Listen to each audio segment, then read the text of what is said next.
வணக்கம் நண்பர்களே.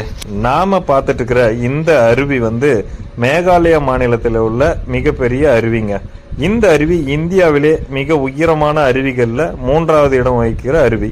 இந்த அருவியுடைய பெயர் நோகலிகை அருவின்னு சொல்லுவாங்க. இந்த அருவி மேகாலய மாநிலத்தில் அமைஞ்சிருக்குது. இது மேகாலய மாநிலத்தில் உள்ள ஒரு சுற்றுலா தலமாகும். இங்க நிறைய டூரிஸ்டர்ஸ் பார்வையிட்டு போவாங்க. இது உலகத்திலேயே எங்க இருக்கு அப்படின்னு கேட்டீங்கன்னா, இந்த அருவி உலகத்திலேயே அதிக மழை பெறும் இடம் அப்படின்னு நம்ம கேள்விப்பட்டிருப்போம். அந்த சிறுபுஞ்சி அப்படின்ற இடத்துல தான் இந்த அருவி இருக்குது.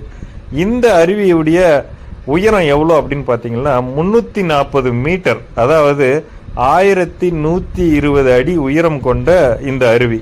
இந்த அழகான அருவி இதுக்கு முன்னாடி யாருன்னா பார்த்துருந்தா கமெண்ட் பண்ணுங்க. அப்படி இல்லைன்னா நார்த் ஈஸ்டுக்கு யாருன்னா போனீங்கன்னா இந்த அருவியை மறக்காம போய் பார்த்துட்டு வாங்க.